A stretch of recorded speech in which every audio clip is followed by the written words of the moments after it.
Good Tuesday evening, everyone. Getting back to zero, and we are getting ready for the big holidays are approaching, and I've got a team, some new, some old, that are going to help us get through it. So these are going to be the big ones. I just came off of a big weekend wedding for my daughter, and essentially, which was a holiday. Got through that. It's so emotional, and I think about the holidays coming up. There's such happy times, and yet I don't know of any one event more than Thanksgiving that brings more nervous. Oh no, what are we getting into? We invited everyone to come over, and now I got to deal with Aunt Sarah and Uncle Frank and all the other good stuff that they're all going to drive us crazy. It's probably one of the more tense times throughout the year. But we're going to talk about getting through the holidays, not only surviving them alcohol-free, but actually enjoying them, because that's what we're supposed to do. And I've got Peggy, who you know from this side of alcohol. How are the book? Everything's going okay with that? Yeah. So, we got a notice from UPS that our books will be in tomorrow or the next day. So and you'll they'll go be ahead shipping out and next week. And you'll gift wrap those for us, so we don't have to wrap them ourselves. We can just put them right under the tree. Absolutely. Thank you so much. Well, I'm thrilled that you're here, because you always have great questions. But you brought Susan into the group, who I have not met. She's got a site, AF Aloha, alcohol-free Aloha. And I want to bring her in, but I want to go ahead, Peggy, because you know her. Introduce her, if you would, to the group. Okay. Hi, Susan. Hi, Peggy. Hi, Jeff. Hey, Susan. So glad to be here. My first experience with not drinking anymore was, I think people are kind of tired of hearing it, but July 12th, 2019. And I walked into the bedroom after a really embarrassing family trip, which is just so fitting to have Susan here tonight, because it was a family annual reunion at Lake Tahoe. And I didn't drink too much at the actual event, but after I got back to the rented cabin, all hell broke loose. So I walked into the bedroom the next day. Jen from Sober Sis and her dog, what is her dog's name? Franklin. We're on the Facebook, and I signed up, and nobody in my family thought I was very serious at all about getting sober. They'd heard it a lot before, that, that I was not going to drink this time, but I knew I was done, in my heart of hearts. But one of the things I gave myself was a trip to Fort Worth, Texas, which was Jen's Sober Sis retreat, and there were 63 women there. And I was about 100 days sober by the retreat. So that's where I met Susan. Yeah. And we have a lot in common. Her family is from Northern California, and we have kept in touch. It's like, oh my God, we've been friends for 2 years now. It's so cool. I have a sober friend that I've been friends with for 2 years. So I'm really excited for you to meet Susan. She's just the best. We hit it off in October, and she has gone on to become a PATH Annie Grace certified coach, and with a focus. Her a company's name is AF Aloha, and I'm just going to let her talk about that. Thank you so much for being here. I just love you. Thank you so much. I love you too, and I love you too, Jeff. Even though I just met you. You're in a tiki hut in Hawaii as we speak, right? Yeah, I wish. Well, that is my cousin has a bed and breakfast in Hawaii, and that was one of the things that came to me. Is I thought that was the biggest sticking point for me with getting sober, was vacations and holidays. I would feel like I would get 30, 60, 90 days under my belt, and then I'd have a vacation, or there would be a holiday. And in fact, the first time I did Sober Sis the May of 2019, we went through the 21 days and I was fine keep going. And everyone's going, I'm going 90 days. I'm going 60 days. And I was like, I'm going on vacation.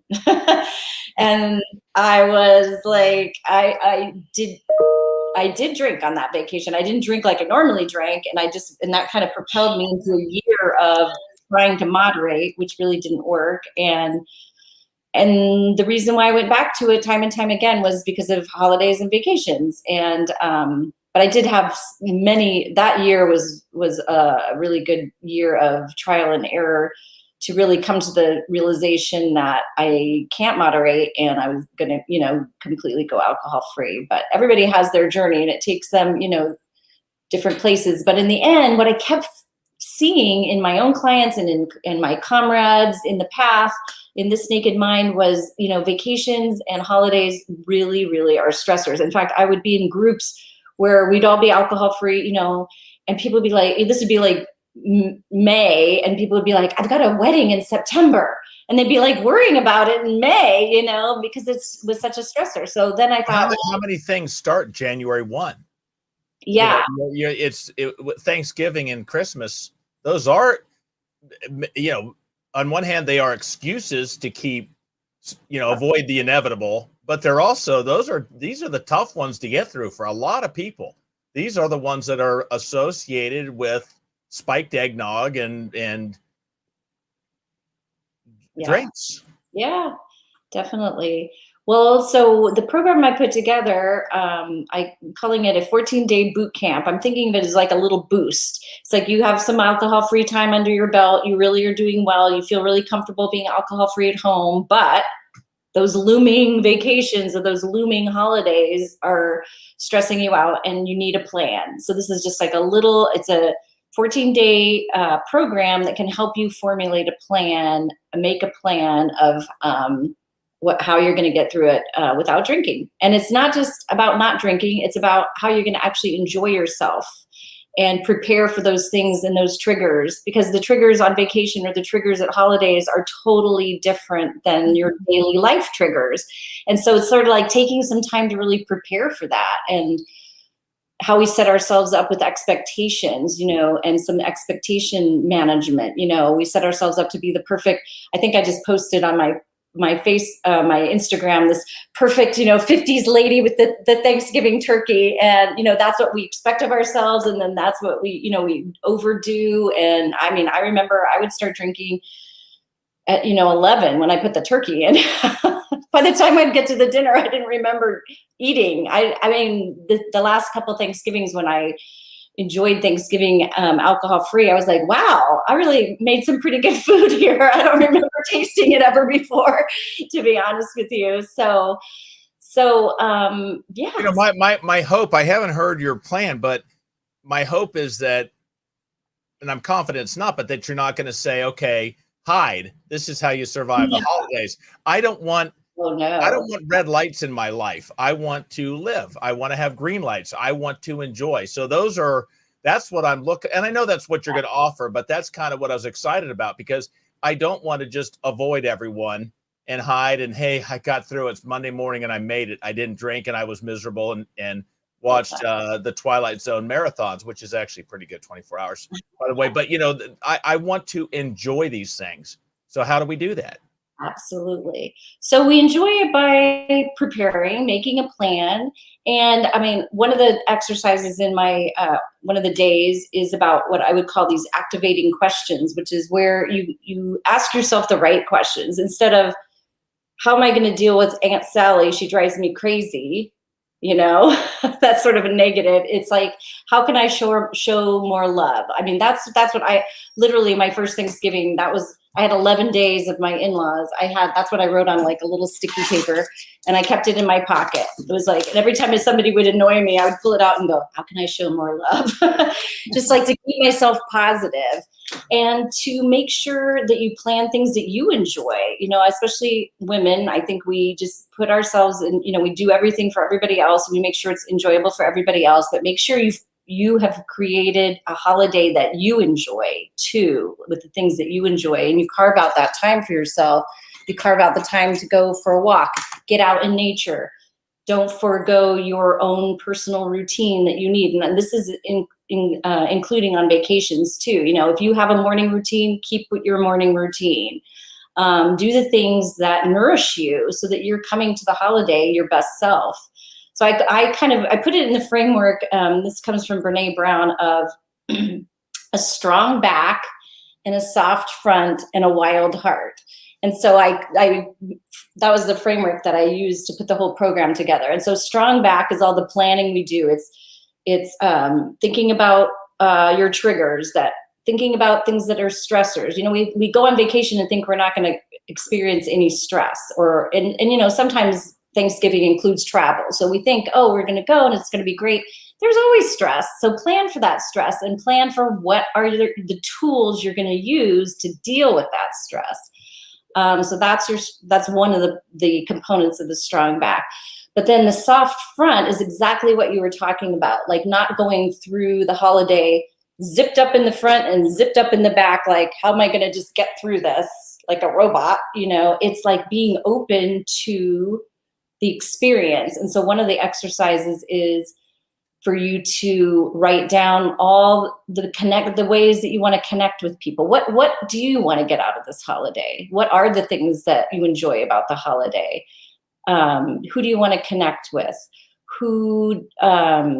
What do you want to do? What are the fun things you do want to experience? What's your favorite food? You know, just like all the stuff that you want to let in so that you can really enjoy the time. And that's where you just keep going back to your focus. If you're like, oh, you know, I wish I could drink, or I can't drink and everybody else is drinking, versus, oh, okay, you know, I'm not drinking and that allows me to, you know, be lucid and talk to this person, you know, or maybe I'll sit at the kiddie table because maybe they're more fun once everybody's drunk, right? Mm-hmm. And this is an opportunity for me to get to know my nephews, and that's great, really fun for me, you know. I mean, it's a personal map based on what your triggers are and what you think you're going to face as some challenges. I like the opportunities. You know, what are the opportunities that this can give me? Like when you just said, getting to know my nephews, you know, this is an opportunity to get to know get to know so-and-so's new spouse, or, you know, the whatever. What are the things that I can look forward to that I want to accomplish that are, I like that. That's a great idea. Yeah, I love that too. I just wanted to comment on that because I remember my first Thanksgiving, and two, we've always for 35 years have gone to my husband's family. And that has been one of my hugest major drinking issues, you know, and really at the end I was drinking before I got there, and, you know, and there's many times I shouldn't have driven the hour home from Sacramento because I shouldn't have been behind a wheel. And that first year, and I'd love to hear your thoughts on this, that first year he went to his sister's and I went up to the cabin and did kind of a reflective weekend. And I think we also need to be mindful that maybe we change it up a little bit, that what we've always done, maybe we want to do something a little bit different. You know, and that's just an option, right? I just had somebody say to me, I'm going into rehab, but I need to be home by Thanksgiving. And I said, why? Because I've always done Thanksgiving. I always do Thanksgiving. Well, maybe your sister could do Thanksgiving this year. Right. I think that part, I'd love to hear what you have to say about that. I think that's a great idea. I think whatever you need to do and changing it up and doing stuff, especially for us women, that thing about I always do Thanksgiving. Yeah, I think, hey, it's potluck Thanksgiving. Everybody bring a dish, especially when your kids have become adults. You know what I mean? Like, you don't have to cook everything if that's a huge trigger for you. If like, you know, cooking, and this is your first Thanksgiving and cooking and drinking is a trigger, then go out or have everybody bring something and make, you know, start different new traditions. Or like you did, go have gosh, that sounds fantastic. I think I might do that. Just because I just need a weekend away, have a reflective weekend away. I think that sounds awesome. Yeah. Well, you know but you also creating the new. I love that idea, because if I try to just live sober in the past routines were drinking. So that's harder than, you know what, this year we're going to do something different and make it fun. This year, everyone brings something. We're going to rotate this. We're going to do this, make it so it's it just seems like making a new tradition is a lot easier to not drink during than a old rehashed tradition when you always drank. So creating something new, that this is a new thing and I'm starting with a clean slate. This year we're going to do something different.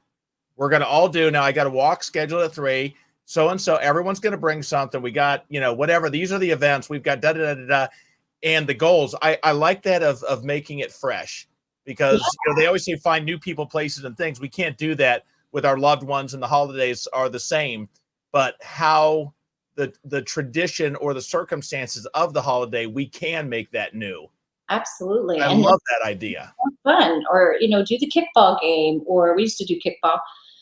And then you get to participate. Like, I found myself doing more on vacations and holidays because I'm not drinking. Like when we went on vacation in the summer to Lake Winnipesaukee last summer, not this past summer, but we're on the boat and I'm like jumping off the side and doing the tubing. And normally I would just sit there with my wine and watch the kids and blah, blah, blah. And I was like, no, I'm having fun. Like, all of a sudden I have this new zest for life. And exactly what you said in the beginning was, I'm not just going to want to get through this. I want to live. And when I went to Annie Grace's program, I did the Path. It's part of This Naked Mind, which is her, the Path is a year-long program, and I highly recommend it. And when I saw her webinar, it was about becoming alive. It wasn't just about stopping drinking. It was about becoming alive. And I was like, that's what I want. And what I needed to remove from my life in order to get there was alcohol. And I actually, when I guess it was almost a year through, and I was like, you know what, if you told me that I could go back to drinking and drink moderately, that's what everybody wants, right? Can I just go back and be a normal drinker, whatever the hell that is? If you told me that I could do that, but I would lose everything I've gained this past year, I would not. I would take what I've gained. I would never want to go back. I've gained so much life, and so I did a little video. I'll have to post it on my YouTube. Exactly what you're saying, Jeff, about it's FOMO versus JOMO. People are like, what about fear of missing out, blah, blah, blah. And what I say is, why would you miss out?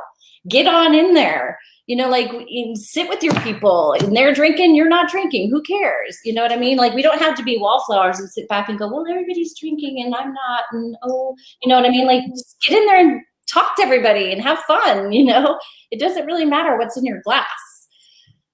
Well, right. it also, go ahead. No, I was going to say that attitude is a big thing. If I sit in there and I'm with my Diet Pepsi, which I don't go anywhere without, as you know, but if I'm just sitting there looking like I'm not having fun, it's gonna make me more aware of it and make everyone else more aware of it. But if I'm confident and going, not focusing on that, but hey, your Packers did great the other day, or whatever it is, and acting enthusiasm, it drops that focus on me and myself, I guess my own focus, that everyone's thinking, gee, Jeff's not drinking.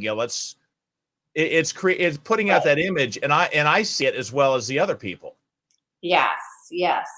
I feel like you have to kind of, there's a lot of different aspects about holidays and family, and they don't know that I'm not drinking, and how am I going to deal with that? Because I don't really want to tell everybody, and what are they going to think? There's all that too that I think people struggle with.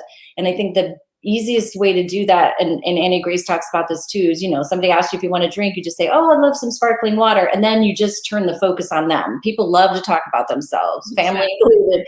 And if you just turn and go and not make it a big deal, they're either, it just depends. Family's family. Like, here's my brother-in-law. I get there. I was visiting my family. I get there. My brother-in-law brings over 2 bottles of sparkling rosé. And my sister goes, Todd, Susan's not drinking. And he goes, oh, too bad for you. More for us. And I was like, okay, you're going to be a dick. You know? Sorry, I hope we could say that here. Oh, you're good. Yeah. So I was like, okay, but that just got my back up. So I'm like, yeah, no, I'm fine.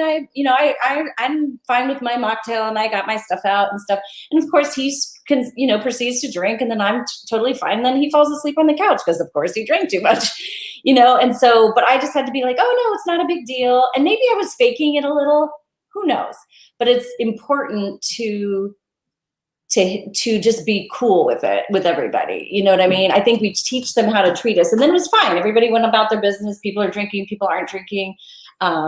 I also noticed that, I wasn't drinking, and I had all my mocktails, and then some of my adult nieces and nephews that were there, everyone was having their choices of what to drink. And one of my nieces was like, I want to try what you're having. And so she had like my mocktail, and she did dry January with me last year. And so it's also being a good example for young people too, our young adults and teenagers of, gee, there's one person in the family that doesn't drink. Right? I love that, Susan. I know that, I had quit previously. Many of us have quit. Either we stopped for 9 months or 6 weeks, or we said we quit and we didn't. I did that too. But I remember a time that we went to Hawaii, and Hawaii is my happy place like it is yours. And Paul was having a Mai Tai, and I just stared at him like he was an alien. Like I was so mad at him, and I was so resentful. But doing the work and the planning in April of this year, my daughter took us to, she said she took us to Hawaii. We ended up paying our way, but the thought was there, right? But we had planned, right? We knew there was a car shortage on Maui, so we actually had our food delivered to the hotel, and they shopped. We picked out whatever we wanted from Safeway, and they absolutely stocked. They took everything out, stocked our refrigerator. It was heaven, believe me. And the only thing that pissed me off is that I had to have Paul stop drinking my Heineken 0.0. I got him Hawaii beer, right? Because he's a normal drinker, but he definitely was snatching my Heineken 0.0s. But it is that planning, right? That even when we went this year, I had that little bit of a pang when Lindsay and Jason got their Mai Tai, because Mai Tais are just in my neuro pathways. But I already knew that I wanted a pineapple juice with soda with a muddled jalapeno. Ooh, and it just was fantastic. And what you said, you have more time. You see sunsets, you see sunrises. You feel good. You're not walking off a hangover, you're walking, and you're right. a gecko or whatever. It was the best vacation I've ever had in April. Oh, and you feel Peggy, like you have like a third more of the day, right? Oh, right. Yeah, Jeff. No, I was going to say, Peggy, you just with the Safeway thing. No, I'm good. And then sitting there without anything and feeling sorry for myself because I don't have a drink is tough. But what you just said, loading the fridge ahead of time, making those decisions before I get there. I've got my drinks, whatever. I mean, my sodas, my whatever it is, my alcohol free. I make those choices ahead of time. So if you want something, no, I'm good. I've already got this. I have my. Yeah,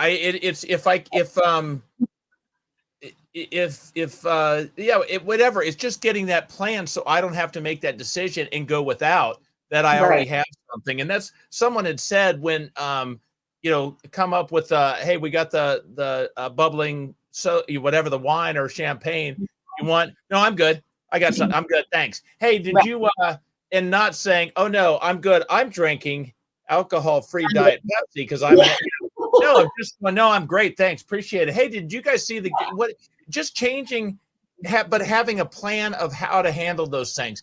And Lisa Ryan was on the Aussie. She loves you, by the way, Susan. I think you know her from some training, but it's rehearsing the lines. And I even just put down something that I want to start. I want to, a list of your best lines when offered a drink. What works well for you? And let's review and get the scenarios answered ahead of time before we go in, so I can focus on living the moment. And when I get thrown a question or someone offers me something, I don't sit there and have to, in a panic of how am I going to handle this? Now I'm uncomfortable. I wasn't ready for it. I've got a way of deflecting it, moving on.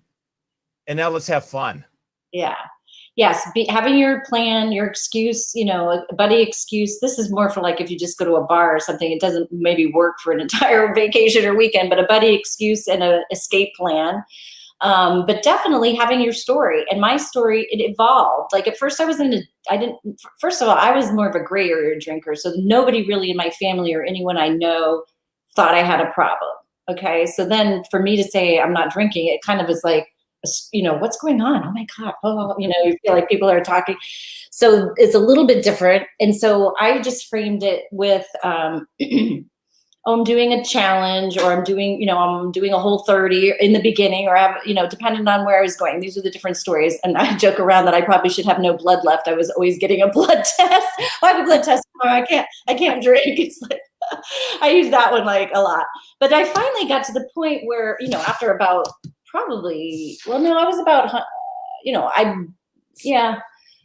after a few times of going home, and they were kind of getting the picture that I wasn't really drinking like ever. Now she's back again. She's still not drinking. But I said, well, alcohol really exacerbated my anxiety and depression, and I just feel so much better without it. So I just am choosing not to drink. And like, what are people going to say? Oh, we want you to be depressed. Like, oh, you should be depressed. It's the same. It would be the same as like if I can't eat cheese because it gives me gas. Like, oh, you should eat cheese. Well, it gives me gas. Well, you should have some.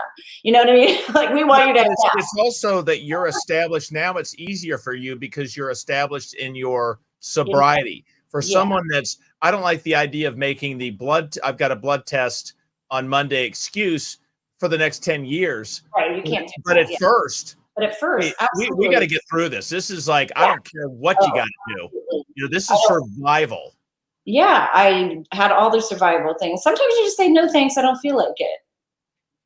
It depends on the person you're with, if they're going to be the people that go, come on, but I don't feel like it. I have to get up early in the morning. I have to drive home. I have to, but having it in advance, so it just rolls off your tongue. Because I've definitely been in that place where they're, oh, you're not drinking. You're like, no, then it's like uncomfortable for everybody. But like, so that's, the planning in advance of what's your reasoning. What's the excuse buddy? What is that? I missed you on that. Oh, the plan is your excuse, a buddy, and an escape plan. So you have a buddy, you have an accountability partner that knows preferably at the event, that knows that you're not drinking, who can be your buddy. Or if you have your crew, you go in the bathroom and text them and say, oh my God, I'm about to lose my shit, and they know that you're going out and they're there to support you and text you back. So your excuse is your already planned excuse of why you're not drinking to all the people who you used to drink with. Your buddy is the person who's going to support you. And then your escape plan is how you're going to get out of there. If you just say, I can't take it anymore. This is a not safe place for me in my sobriety and I need to leave. And I always recommend drive yourself. Don't be the designated driver, because then you have to wait till all the drunk people want to go home. I've had that happen, and you have to drive them. And then I was a designated driver once. I'll never do it again. Once. I love that. When I want to be home, I want to be home. And right. I you know what it was like trying to get 4 drunk women into a car? Not easy. It wasn't happening. Welcome to my wedding world this past weekend. They put Lyft and Uber stickers all over my truck because that's what I did. And it's like, it's 10 till 1. Why are you going out? They close in it, but at that age, they were all having fun. And I said, I'd rather me drive you than. Well, yeah, there's that too. Yeah. But so that's just a tactic that we talk about in This Naked Mind. And full of tactics and tools. So, and the thing what made you concentrate on this? What inspired you to do that? I think, well, like I said in the beginning, I just felt for myself, it was just the thing that kept tripping me up and kept bringing me back to drinking when I could have given it up a long time before. It's just hanging on to this notion that I needed this to have fun, that holidays and vacations wouldn't be fun without alcohol. And the way that you get over that is to prove to yourself by doing it and doing it the right way that that is just not true, because there's nothing that's not fun. I mean, alcohol doesn't make anything better or fun or funner. That's a word, in my opinion. And the actual experience of, so the actual experience of getting through or successfully navigating one of these really hard events, alcohol free, gives you this notch in your belt that you just feel like you're unstoppable, honestly, in your alcohol free life. And my event that did this for me was, a couple times, but the first I was close to 100 days in my program, and I went out for my father-in-law's, he was in hospice, home hospice, and everyone was drinking but me.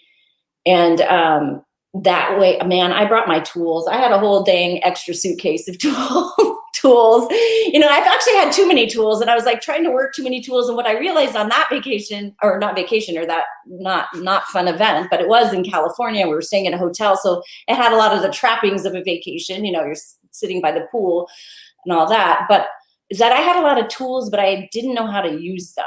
And there's nothing worse than having a tool and you're like, well, I got this tool, but I'm really not sure how to use it, you know? And so that's part of my 14-day boot camp, is like, let's get some tools, but the boot camp part is let's practice them so we know which ones work for us.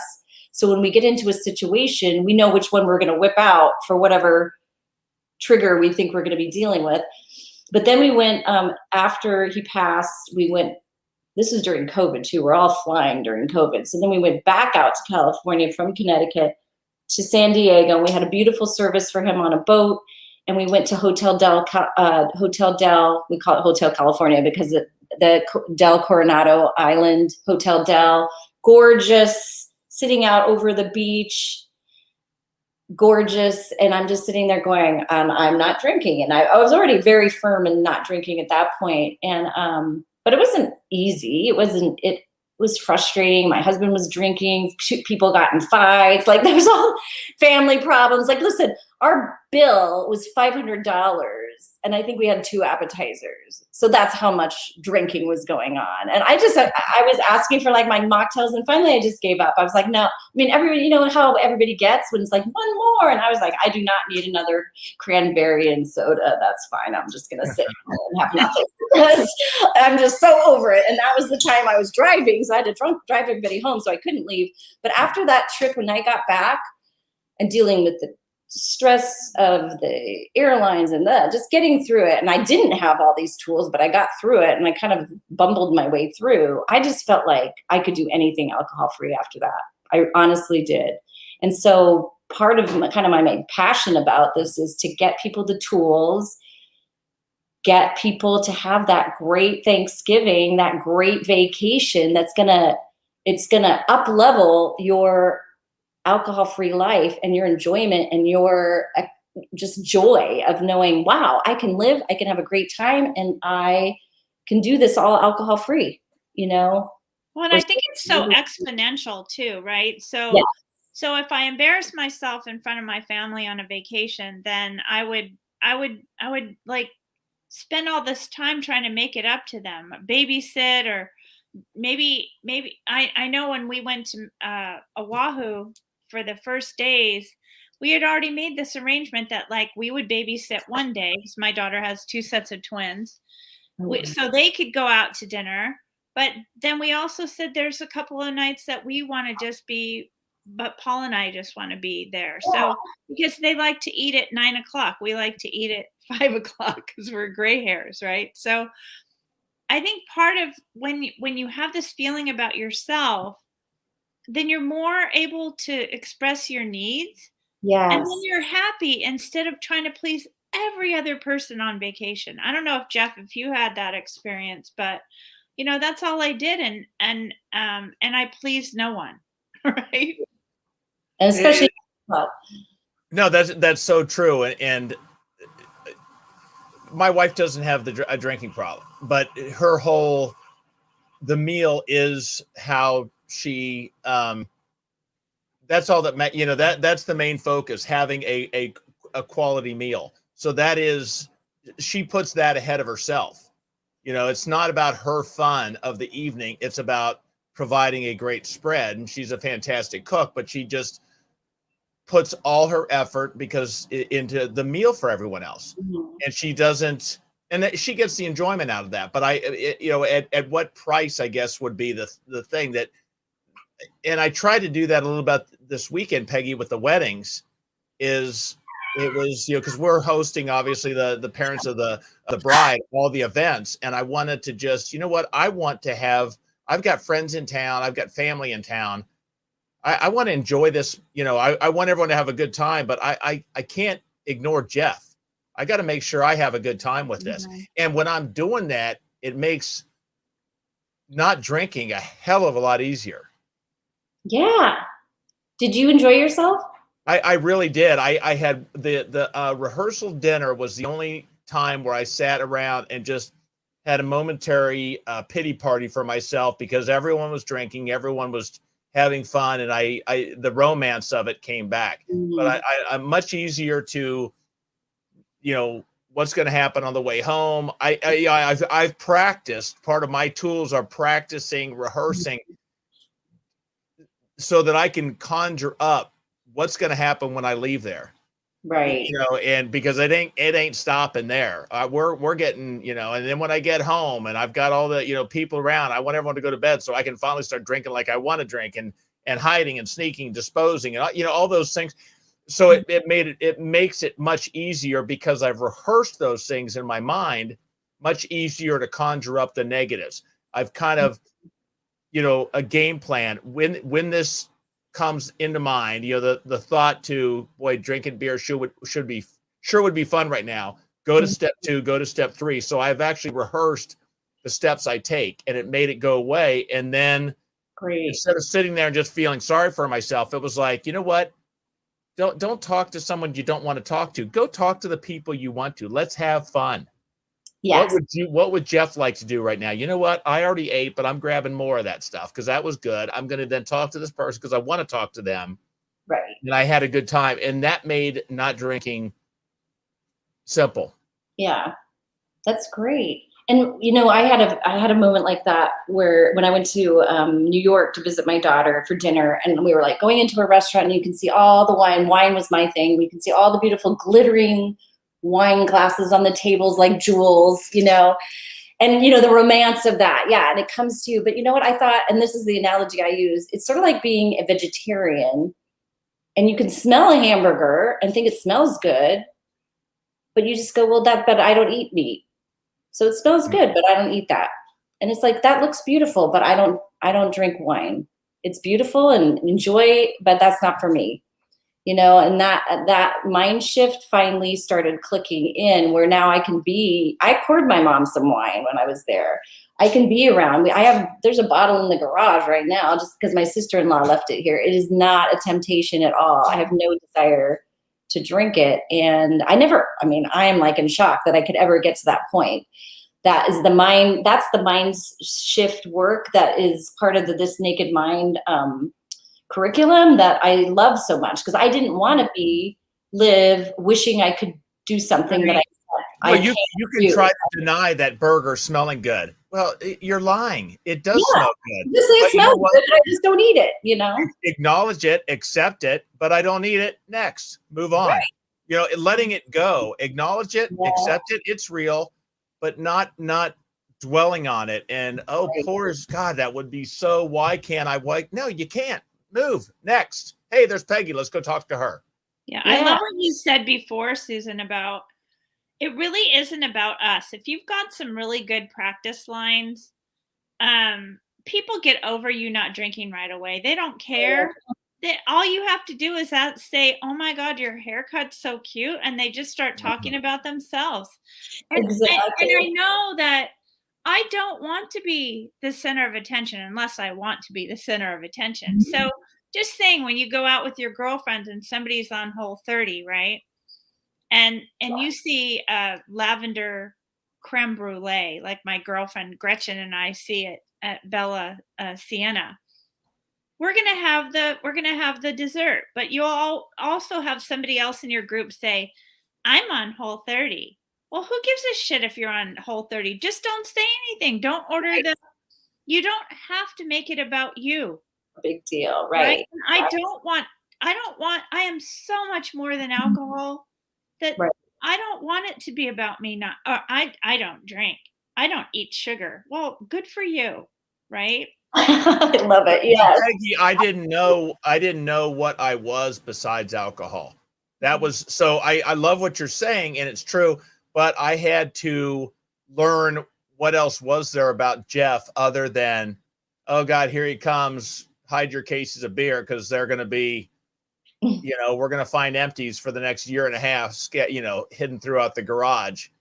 Well, there's no doubt that it's awkward at first, because I remember meeting you when you came out to Sacramento, and we had dinner at where did we have Piatti's, and it was awkward because I'd been I don't know, I was almost a year sober, or actually over a year sober, doesn't really matter, but because of COVID, we haven't done a lot of socializing, right? So being at the table, and it was a little bit awkward at first, being social without alcohol. It was weird, but it wasn't awful. It was just my weird. concern was, my God, what is this waiter thinking?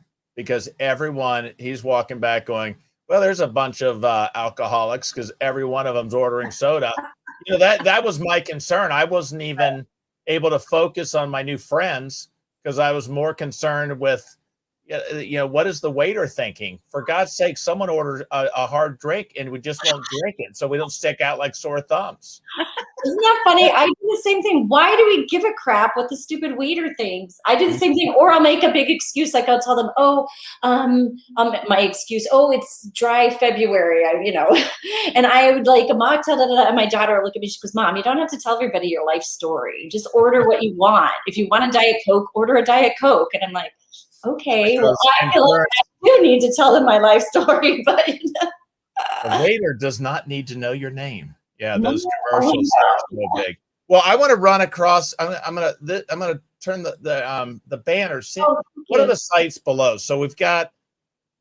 Just go through them. The afaloha.com is your website. My website. If you Google AF Aloha, my Facebook page comes up, which is yay. I wish my website did, and then my Instagram is AF Aloha with _coaching. What do we find on those sites? What are you offering, or what can we find there? Well, so right now I have one-on-one coaching packages, and my big thing that I'm launching is my 14-day boot camp for the holidays and vacations. And I have links there. I'm about, helping people find what's going to work for them. I have links there to the alcohol experiment, the 30-day live alcohol experiment, which starts in November.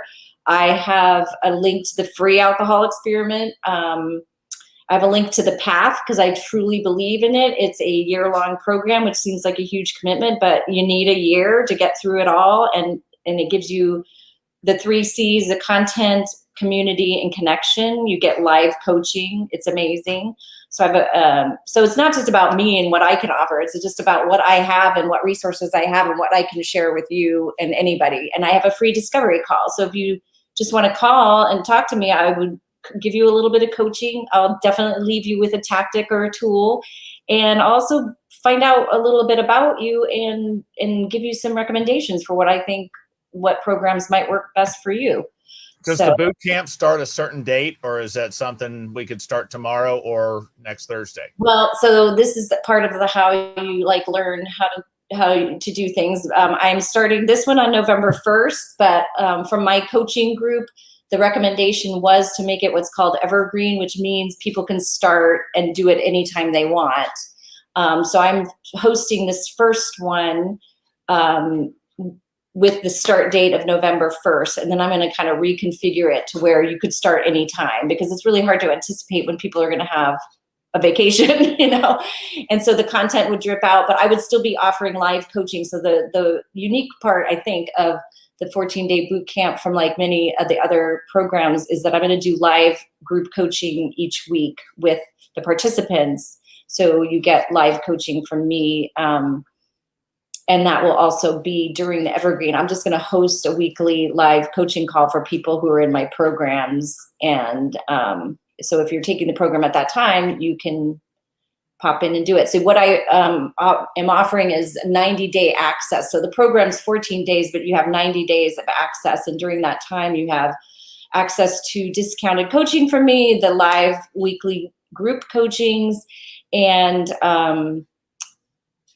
the Facebook group, so that you can chit chat with all your friends and other people, and we can all cheer you on. So people can come into the Facebook group and go, okay, I'm going on vacation.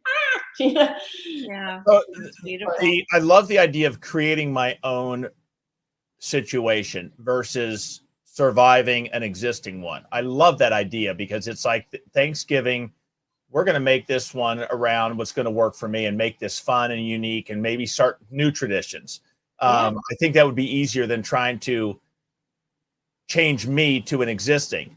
Or Jeff, one of the things that even, you know, especially women and maybe men with their triggers, you know, like Easter, like it wasn't Easter unless I spent 2 days, or Christmas, 2 days making cookies, right? And I put so much pressure on myself to make cookies that I would drink. I mean, I know it sounds really ridiculous, but those first couple years, I'm like, you don't have to make the cookies. You don't. You No. don't.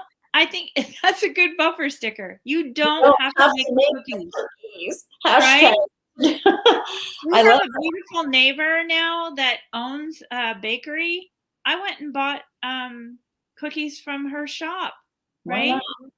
I mean, you don't have to do the things you've always thought you have to do. And when you take that pressure off yourself, it's amazing. You could take a bath instead of making cookies, or you could, this year I'm going to my son's house for Thanksgiving, and I'm bringing a honey baked ham.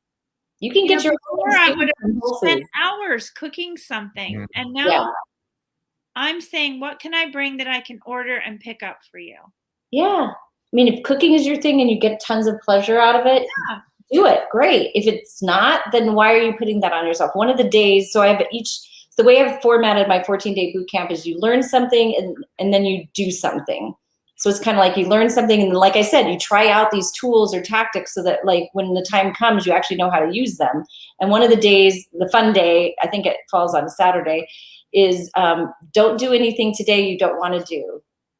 And I'm like, tell people it's required, your family. Beautiful. Because I started doing that early on in sobriety or my journey, because I didn't know how to not do stuff for everybody. I didn't even know what I like to do. So as part of this experience, and to your point, Jeff, is who's Jeff without alcohol? Well, that's the job. That's the exploration. Let's find out, what do you like to do? How would you want your holiday to be if it's not this way? And like kind of do some of that inner work of, what did Jeff like to do when he was 10? You know, or even we change. You know, we change over the years. You know, what I used to like to do when I was 20, and maybe I don't like to do when I'm 50. You know, but I don't even know what that is because I spent way too much time drinking. So now I have this opportunity to find out. You just brought up something. I mean, we went from, I had 3 kids to a blended family to 5 kids, and I made stockings for everybody. It was one of my things to start new traditions with a blended family. And then they got married, and then they had kids, and we had 12 plus 10, 22 stockings. And I almost had to take a second out on my house. And I just finally said, you know what? I gave all the stockings to everyone. I just wrapped them up, mailed them off as a present, and I don't do stockings anymore. And that's okay. That's okay. I love it. You know what? I have the Facebook going, and I think we have the hashtag, you don't have to make the cookies. I think it's going to go viral. I think we should make it go viral. And let's just give everybody the get out of jail free card. You don't have to make the cookies. I love it. Yeah, I think that's part of the journey. That was part of the journey for me too. Is really just start to find myself. And when you start to get that kind of confidence in yourself after a while, like you said, Jeff, yes, I do have some confidence because I have some alcohol-free time under my belt. But it's more than just that. It's like this inner peace and inner serenity of liking myself. I didn't like I agree. myself. I think, I know it sounds cheese, but when I was staring at my husband with that Mai Tai, when I stopped drinking before, I didn't do any of this work. I didn't do a boot camp. I didn't find who I was, right? Mm-hmm. So again, we hear it all the time in sobriety, but you cannot do this on willpower alone because it depletes, right? You run out. Going to Hawaii 2.5 years after I got sober was a completely different experience because I know who I am now. And I was so proud to be that person, right? There wasn't one thing I didn't remember. There wasn't one time I embarrassed my family. There wasn't one time that we got into an alcohol-induced fight. Yeah, I know. Isn't that amazing? I mean, I can think of the time. We remember the fights we get into. Yeah. And I didn't lose my wallet. I didn't lose my credit card. Right. I didn't lose my purse. And I didn't hate everyone that was leaving the island. Normally I'd be like, I hate everyone that's coming onto the island because I'm leaving the island. But because I felt like I had another third of my life, I left that island feeling like, oh, I had the best vacation on the planet and I can come back sometime, but I didn't leave any bad things there. Yeah. Yeah. So Susan, I kind of what Peggy's saying, when I'm throwing the party, I can control it. So Yeah. I can do a lot of the things that are going to make this easier. And yet you brought up some great ideas. Give away some of the secrets.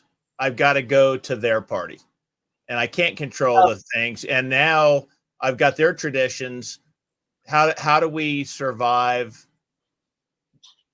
Because that one I can't control is my point. So how do I survive that? So thinking about what can you control? So you can bring, if it's a party, I would bring your own beverages. And like they have really cool, all the cool mocktail stuff they have now. That's what I was saying. I had all these cool mocktail stuff when I was at my family's at Easter, that time when I was, my brother-in-law brought all the sparkling wine and my niece wanted to try all the stuff I brought. Sometimes you'd be surprised. It's like, I've got this lavender lemonade and I've got, the Athletic Brewing beer. So just like plan ahead, bring your own stuff. Like you always bring a gift or, a hostess gift or something. So make sure you bring your own drink, like you said, so you have something to drink. And it's just like any other time you would go out to an event, you just say, the hostess is always going to want to give you something and make sure that you're taken care of. So you just say what you want, which is, I'm really thirsty. I'd love a water. And get a drink in your hand and keep a drink in your hand. If you have a drink in your hand, nobody's going to ask you if you want a drink. Keep your drink filled. And so I don't know, when you're talking about traditions or other things like football or one thing. Give me an example. I'm just thinking of bringing. Hey, I brought a gift for. This is kid-friendly punch. I made this for the kids. This is good, but you know what? This stuff is so. I had like 3 on the way over here. You got to try this. Now I'm excited about drinking a fun drink that just so happens to be alcohol-free too. I'm not. Oh, I'll just have this lame, boring alcohol-free drink. Right. It's, hey, I brought for the hey kids, whatever. And it even says on it the kid-friendly, not alcohol-free wine, but kid-friendly, the fun stuff. I don't know what you ever call it, but have something exciting and just saying, and this, I tell you what, you got to try this. This is so good. This is my first one on the way over here. Done. I'm fun. I'm having fun. I got something to move on. I'm excited about it. So don't give me what you have, because you know what? I just told you how good this is. And now maybe they're going, well, let me try that. I don't know, but it's just, I guess the word comes down as planning. Planning, You know? and your enthusiasm, planning, being enthusiastic, having your excuse, or whatever you feel like you have, depending on the situation, whatever you're going to say. If people ask, and sometimes they don't, sometimes I remember spending so much time like thinking up my excuse and then nobody even asked, I'm like, wow, that was a waste of time. But no, it's good to plan. Have your plan. And if you don't need it, great. You know what I mean? But what was I going to say? Oh, as far as new traditions, somebody in my group did this and I thought this was fabulous. So she doesn't drink, but everyone else drinks. But there's some really great alcohol-free sparkling wines now. And so they started their tradition of having the aperitif or the champagne toast. Say that's what you do for Thanksgiving. Everyone has a little bit of champagne, but they use the alcohol-free. And everyone was on board with that, knowing that they were going to have their regular wine later.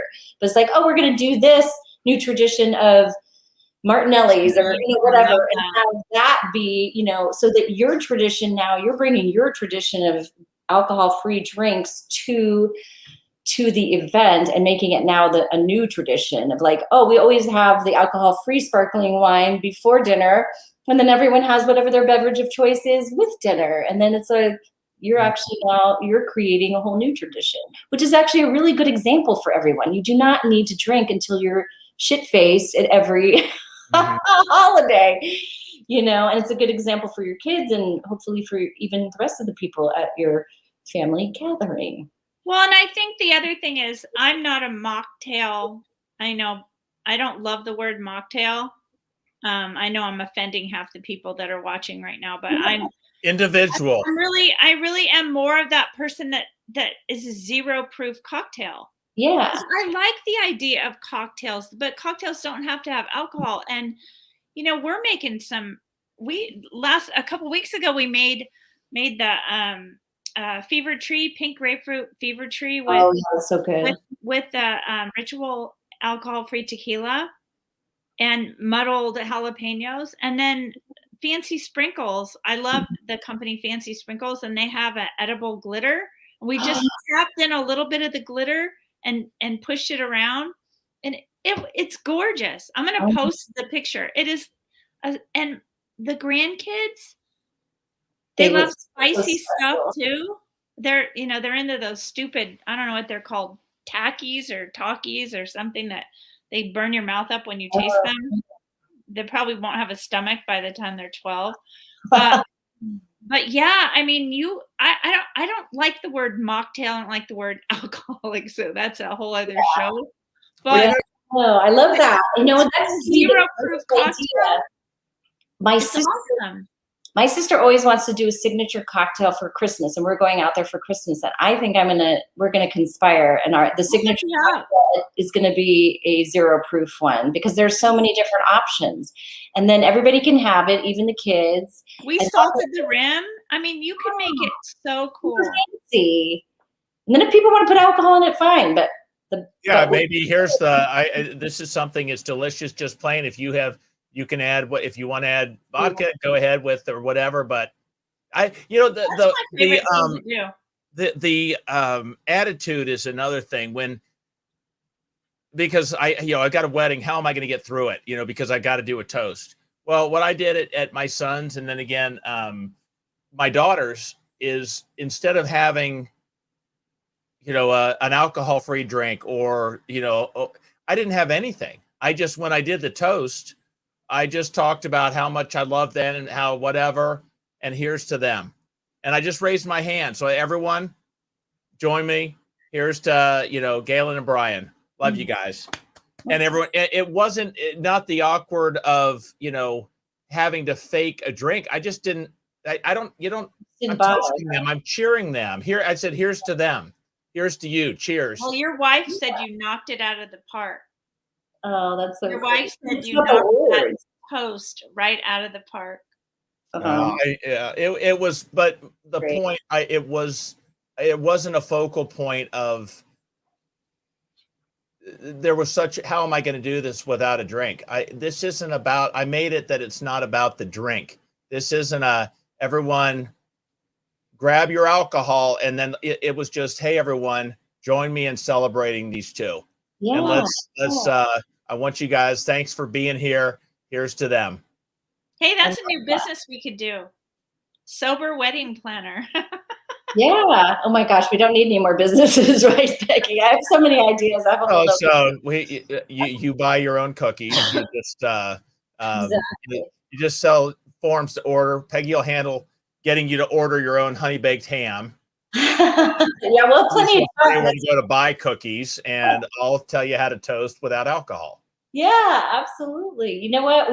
Alcohol does not need to be a part of any of these beautiful rituals because they're not the meaningful part. It's all about the connection. It's all about the sentiment. It's all about the time spent and the traditions, and none of that has anything to do with alcohol. And that's sort of part of your journey, can be reclaiming those places that we gave over to alcohol and reclaiming them and making them even better.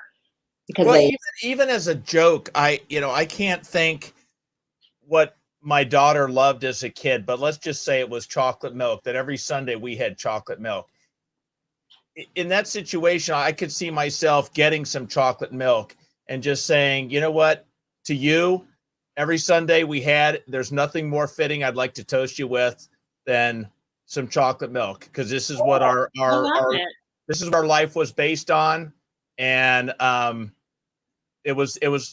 there's nothing I'd rather be drinking towards you right now. So here you go. And hey, I don't know, anything, just come up, talk to other people that are going through this and get some ideas to divert it. Because the last thing I want is to be wearing a neon lighted shirt that says alcoholic, that, and be the elephant in the room.